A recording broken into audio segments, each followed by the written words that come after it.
Praise the lord. ప్రభు పేరిట మరొక దినంలోకి మీకందరికీ వందనాలు.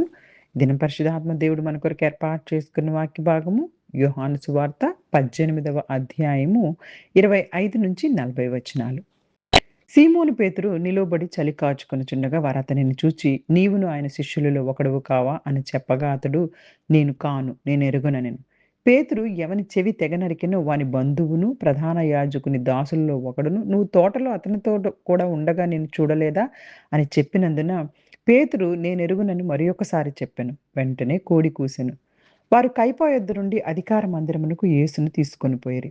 అప్పుడు ఉదయం ఆయన గనుక వారు మైల పడకుండా పస్కాను భుజింపవలనని అధికార మందిరంలోనికి వెళ్ళలేదు.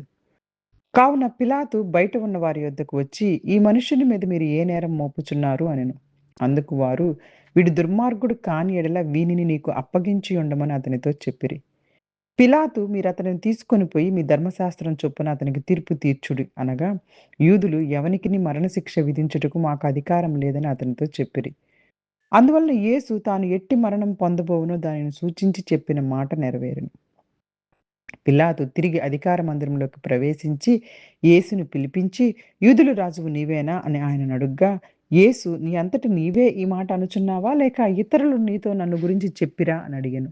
అందుకు పిలాతు, నేను యూదుడున్నా ఏమి, నీ స్వజనమును ప్రధాన యాజకులు నిన్ను నాకు అప్పగించిరి కదా, నీవేమి చేసితివని అడుగగా, యేసు, నా రాజ్యం ఈ లోక సంబంధమైనది కాదు.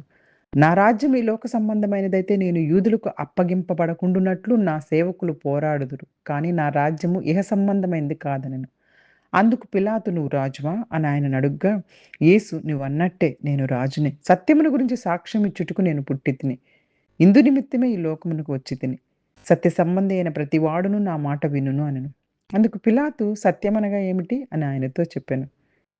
అతడు ఈ మాట చెప్పి బయటనున్న యూదుల యొద్దకు తిరిగి వెళ్ళి, అతని యందు ఏ దోషము నాకు కనపడలేదు. అయినను పస్కా పండగలలో నేనొక్కనిని మీకు విడుదల చేయు వాడుక కలదు కదా, నేను యూదుల రాజును విడుదల చేయటం మీకిష్టమా అని వారిని అడిగాను. అయితే వారు, వీనినొద్దు, బరబ్బాను విడుదల చేయమని మరలా కేకలు వేసిరి. ఈ బరబ్బ బందిపొట్టు దొంగ. హల్లెలూయా! హల్లెలూయా! పరిశుద్ధాత్మ దేవుడు ఈరోజు ఈ వాక్య భాగాల ద్వారా మనతో మాట్లాడడానికి ఇష్టపడుతూ ఉన్నారు. మనందరికీ తెలుసు, యేసుక్రీస్తు ప్రభువారిని సిలువకి ముందుగా పట్టుకొని అన్న, కయప ప్రధాన యాజకులుగా ఉన్న ఆ దినాల్లో తీసుకొస్తూ ఉన్నారు. ఆయనను విచారణకు అటు ఇటు తిప్పుతూ ఉన్నారు. పేతురు గారు ప్రధాన యాజకుని ప్రాంగణంలో అక్కడ మంట దగ్గర నిలబడి ఉన్నారు. అక్కడ వారు అతన్ని చూసి, "నువ్వు కూడా ఆయన శిష్యుల్లో ఒకడివే గదా!" అని మళ్ళీ అడిగారు. అంతకుముందు ఒక స్త్రీ అడిగింది. ఇప్పుడు అక్కడ ఇంకొంతమంది అడిగితే పేతురు గారు మళ్ళీ నేను కాదు అని చెప్పేశారు. తరువాత అంటే యేసుక్రీస్తు ప్రభువాన్ని ఆ యొక్క తోటలో పట్టుకుంటున్నప్పుడు ఒక ఒక పరిచారకుని చెవి ఎవరైతే ప్రధాన యాజకుని యొక్క పరిచారకుడు ముల్కు యొక్క చెవిని పేతురు గారు అది కోసారు కదా! ఆ ముల్కు బంధువు పేతురు గారి చెవి నరికిన విషయాన్ని గుర్తు చేసి, అతని తోటలో యేసుతో కూడా ఉన్నాడు అని అడిగాడు. పేతురు గారు మళ్ళీ యేసుక్రీస్తు ప్రభువాన్ని నిరాకరించారు. వెంటనే కోడి కూసింది. పేతురుగారు యేసుక్రీస్తు ప్రభువాన్ని 3 సార్లు నిరాకరించారు. ఇది మనుషుల భయం ఎంతగా విశ్వాసాన్ని బలహీనపరుస్తుందో చూపిస్తుంది. మనుషులు మనల్ని చుట్టుపక్కల అనేకమైన విషయాలకు మీరది, మీరిలాంటి వాళ్ళు, అలాంటి వాళ్ళని అనేకమైన విషయాలకు మనల్ని భయపెడుతూ ఉంటే మన విశ్వాసంలో మనము బలహీనపడతాం. అయినప్పటికీ పేతురు గారి కథ ఇక్కడికి ముగియలేదు, మనకు తెలుసు. తర్వాత యేసుక్రీస్తు ప్రభువారు అతనిని తిరిగి నిలబెట్టి ఏ విధంగా సేవకు ఉపయోగించుకున్నారో, అపోస్తలులో గొప్పగా ఏ విధంగా వాడుకున్నారని మనకందరికీ తెలుసు. కాబట్టి మన చిన్న చిన్న బలహీనతలు, మన భయాల వలన అదే ఆ వైఫల్యమే అంతిమం కాదు. పశ్చాత్తాపంతో దేవుని వైపు తిరిగితే ఆయన మనల్ని మరలా పునరుద్ధరించగలుగుతారు. ఆయన శక్తిమంతుడు. ఆయన మనల్ని ప్రేమిస్తూ ఉన్నారు. ఆయన మనల్ని విడిచిపెట్టే దేవుడు కాదు. యేసుక్రీస్తు ప్రభువారిని పిలాతు దగ్గరికి తీసుకెళ్లారు. అప్పుడు ఉదయము యూదుల నాయకులు యేసుక్రీస్తు ప్రభువాని కైపా దగ్గర నుండి రోమా అధికారి అయినటువంటి పొంతి పిలాతు దగ్గరికి తీసుకెళ్లారనమాట. వారు పిలాతు భవనంలోకి వెళ్ళలేదు. ఎందుకంటే తమ ఆచారాల ప్రకారము అపవిత్రులు కాకుండా పస్కా భోజనం చేయాలని కోరుకుంటున్నారు. అంటే వాళ్ళు ఆ పస్కా దినాల్లో పస్కా భోజనం ఆచారాలనమాట. ఆచారాలు పాటిస్తారు. అపవిత్రులు కాకుండా ఉండాలనమాట. అందుకే పిలాతు గారే బయటకొచ్చి, "ఈ మనిషిపై మీరసలు ఏ నేరం మోపుతున్నారు" అని అడిగారు. వారయి ఎందుకు మోపుతున్నారో చెప్పట్లేదు గానీ, ఈయన నేరస్తుడే అని మాత్రం చెప్తున్నారు. పిలాతు గారు గూడా తానే విచారించమని చెప్పినప్పుడు, యూదుల నాయకులు తమకెవరికైనా మరణశిక్ష విధించే అధికారం మాకు లేదు అని జెప్పారు. ఆ రోమా ప్రభుత్వాలు ఉన్న సమయాల్లో యూదులకి ఎవ్వరికి మరణశిక్ష విధించేటటువంటి అధికారం లేదు. అందుకే పిలాతు గారేమో మీరే విచారించుకోండి అని చెప్తుంటే గూడా, అహా! లేదు లేదు. అంటే మరణశిక్ష అని వీళ్ళు ముందే ఖాయమైపోతున్నారు. ఆయనను చంపేయడానికి సిద్ధపడిపోయి ఉన్నారు. ఎప్పటినుంచో యూదులు అదే పనిగా యేసుక్రీస్తు ప్రభువారిని వెంటాడుతూనే ఉన్నారు కదా! చంపేయాలి, చంపేయాలి అని చెప్పేసేసి. అందుకని వీళ్ళు వెంటనే చూడండి అసలింకా అది మరణశిక్ష అవుతదో, లేదో కూడా మరణశిక్ష విధించే అధికారం మాకు లేదని చెప్తున్నారు. యేసుక్రీస్తు ప్రభువారి శిలువ మరణం గురించి ముందే చెప్పబడి విషయం దేవుని ప్రణాళిక, లేఖనాలు ఇక్కడ నెరవేరుతున్నాయి. యేసుక్రీస్తు ప్రభువారు ఏ తప్పు చేయకపోయినా ఆయన నేరస్తుడిగా ఇక్కడ చూపిస్తా ఉన్నారు. పిలాతు గారు యేసుక్రీస్తు ప్రభువారిని లోపలికి పిలిచి ఈ అక్కడ గొప్ప విషయం అడుగుతున్నారు. "నువ్వు యూదులకు రాజువా?" అని అడుగుతూ ఉన్నారు. అంటే యేసుక్రీస్తు ప్రభువారు ఆ ముందు చెప్పినటువంటి వచనాలలో మనం చూసుకోగలిగితే గనక అక్కడ ఏమంటూ ఉన్నారంటే, "యూదుల రాజువు నువ్వేనా?" అని ఆయన్నడిగారు. యేసుక్రీస్తు ప్రభువారు తన రాజ్యం ఈ లోకానికి చెందింది కాదని చెప్పారు. తన రాజ్యం ఈ లోకానికి చెందిందైతే తన సేవకులు తనను అప్పగించకుండా పోరాడతారు కదా! ఈ లోకంలో ఒక రాజ్యం ఉంటే, ఆ రాజ్యంలో సేవకులుంటారు, అందరుంటారు. వాళ్ళు నన్నసలు పట్టుకొనటానికి కూడా రానివ్వకుండా నా సేవకులు పోరాడతారు. కానీ నేను ఇక్కడ ఈ లోకానికి రాజుని కాదు.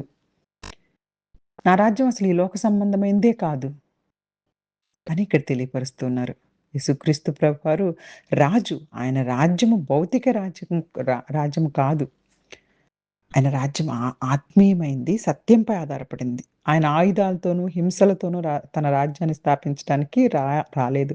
సమాధానంతో, సత్యంతో ఆత్మీయమైనటువంటి రాజ్యాన్ని స్థాపించడానికి యేసుక్రీస్తు ప్రభువారు ఈ లోకానికొచ్చారు. ఆయన సత్యానికి సాక్షిగా వచ్చారు. అప్పుడు పిలాతు అయితే "నువ్వు రాజువేనా?" అని అడుగుతున్నారు మళ్ళా.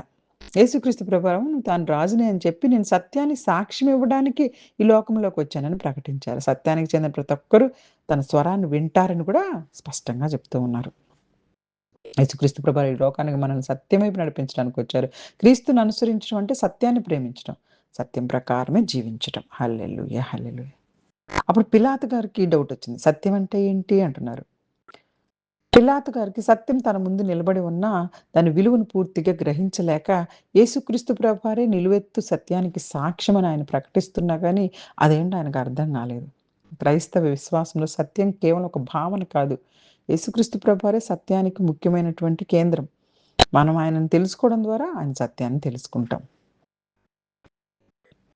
అయితే పస్కా పండగ సమయాల్లో వారికున్న ఒక ఆచారం ఏందంటే, ఒక ఖైదీని విడుదల జేస్తారనమాట. ఏదో ఒక ఖైదీని. ఇక పిలాతు గారు అంటున్నారు, సరే ఎలాగో మీరు నేరం మోపి ఒక ఖైదీగా ఈయనను పెడుతున్నారు కాబట్టి, సరే ఇప్పుడు పస్కా పండగ సందర్భంగా మీకు అందరికీ ఒక ఆనవాయితీ ఉంది గదా! ఒక ఖైదీని విడుదల చేయటం అనేది. కాబట్టి ఈయనను విడుదల చేసేస్తాంలే అని చెప్పేసి అంటుంటే, అక్కడున్న ప్రజలు యేసుక్రీస్తు ప్రభువారిని ఎంతగా వాళ్ళు పగపట్టున్నారో చూడండి.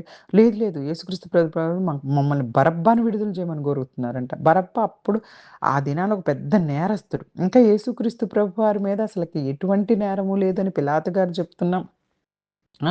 ఇలాంటి ఒకరిని విడిపించడం మంచిదంటున్నా గాని, ఆహా! వాళ్ళు ఒప్పుకోవట్లేదు. గొప్ప విషాదకరమైనటువంటి మార్పిడిక్కడ. నిర్దోషైన యేసుక్రీస్తు ప్రభువారినేమో శిక్షించమంటున్నారు. నేరస్తుడైన బరబ్బని విడుదల చేయమని అందరూ జనులు అరుస్తున్నారు. భయంకరమైనటువంటి స్థితులు. ఆ దినాల నుంచి ఈ దినాలు కూడా నిర్దోషి అయిన వారినేమో శిక్షల్లోకి తీసుకెళ్ళటానికి లోకము ఎంత ఇష్టంగా ఉంటుందో. నేరస్తులైన వాళ్ళనేమో విడుదల చేయమని చెప్పేసేసి నేరస్తుల వైపే అనేక మంది మాట్లాడేవారు ఈ లోకంలో మనం చూస్తూ ఉన్నాం. పరిస్థితులైతే మరీ ఘోరంగా ఉన్నాయి. కాబట్టి ఇక్కడ అనేకమైన విషయాలు పరిశుద్ధాత్మ దేవుడు మనకు నేర్పిస్తున్నారు. మనుషుల భయము, విశ్వాసాన్ని బలహీనపరచొచ్చు కానీ పేతురు గారి అనుభవం మనకు హెచ్చరిక. యేసుక్రీస్తు ప్రభువారు మనకి నిజమైన రాజు. ఆయన రాజులకు రాజు. ప్రభువులకు ప్రభువు. యేసుక్రీస్తు ప్రభువారిలో సత్యమే ఉంటుంది. మనందరం పాపులం. మన స్థానంలో ఆయన శిక్షను స్వీకరించడానికి సిద్ధపడుతున్న క్షణాలు. మనకు రావాల్సిన శిక్ష నుండి క్రీస్తు ప్రభువారు మనకు విమోచన కలిగించారనేది బరబ్బా విడుదల. ఇక్కడ పేతురు గారు యేసుక్రీస్తు ప్రభువారిని 3 సార్లు నిరాకరించారు. పిలాతు ముందుకు తీసుకెళ్ళి విచారింపబడ్డారు. యేసుక్రీస్తు ప్రభువారు తాను రాజునని సత్యాన్ని ప్రకటించడానికి వచ్చానని చెప్పారు. చివరగా బరబ్బాను బదులు యేసుక్రీస్తు ప్రభువుని శిక్షించాలని ప్రజలు కోరటం. యేసుక్రీస్తు ప్రభు నిర్దోషి అయినప్పటికీ మన రక్షణ కోసం పాపుల స్థానంలో నిలబడటానికి సిద్ధపడినటువంటి ఈ భాగం ద్వారా మనందరము కూడా ఆత్మీయ జీవితాల్లో మరింతగా ఎదగాలని కోరుకుంటూ చిన్న వాక్యాన్ని దేవుడు ఆశీర్వదించి దీవించును గాక. ఆమేన్. God bless you all. God bless you all.